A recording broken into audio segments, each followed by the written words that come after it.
Everything you think you know about stock prices is wrong. And I mean everything. There is no room somewhere with no committee deciding what your shares are worth tonight. So who's really pulling the strings? Stay with me, this one's going to surprise you.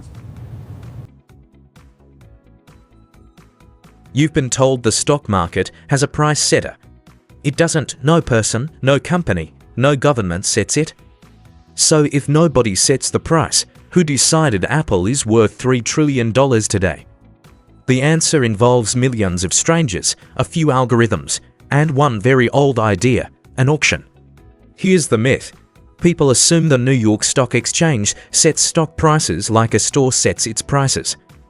But an exchange doesn't price anything. It's simply a marketplace where buyers and sellers meet to trade.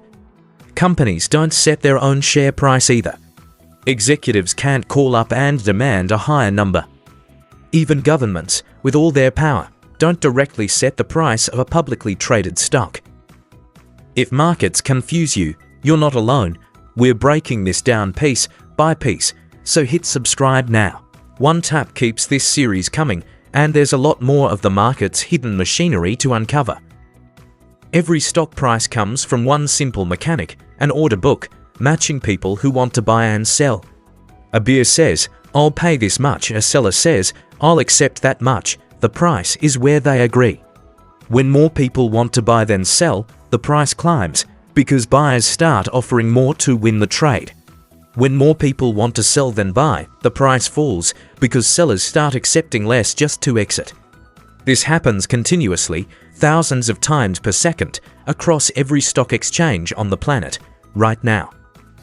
But what happens when a buyer wants to trade and no seller is around at that exact moment? That's where market makers step in, firms whose entire job is to always be ready to buy or sell. They quote two prices at once, a bid to buy and an ask to sell, profiting from the tiny gap between them. This gap is called the spread, and it's the toll market makers charge for providing constant liquidity. Without market makers, trading would be slow, unpredictable, and prices would jump wildly with each trade. Retail investors like us place plenty of trades, but we're not the ones moving prices the most. The biggest forces are hedge funds, pension funds, and index funds, moving enormous blocks of shares daily. Alongside them, high-frequency trading algorithms execute thousands of trades per second, reacting faster than any human ever could. These algorithms don't guess the future. They react instantly to new information the moment it becomes public. So a huge share of daily price movement comes from these large, fast, computer-driven trading systems. Numbers alone don't move markets, emotion does. Fear and greed decide how people react to new information. When a company reports earnings, investors instantly compare the results to what they expected, not just the raw numbers. A profitable company can still see its price fall if results come in below what everyone was expecting. Central bank decisions, interest rate changes, and even political headlines ripple through prices within seconds.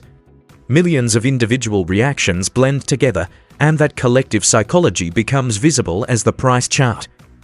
So what does an exchange like the NYSE or Nasdaq actually do if it doesn't set prices? It provides the rules, the technology, and the matching engine that pairs buyers with sellers fairly and instantly. It also enforces transparency, requiring every trade to be recorded and reported so the process stays verifiable. In short, the exchange is the referee and the venue, never the one deciding what anything is worth. So who decides stock prices? Not one person, not one institution. It's a constant, moving negotiation. Every second, millions of buyers and sellers, human and algorithmic, are voting with real money on what something is worth. The price you see on any given day is simply the most recent agreement in an endless, ongoing auction. If this changes how you see the market, subscribe, because next time we go inside high-frequency trading algorithms. Thanks for watching, stay curious, question the headlines, and we'll see you in the next one.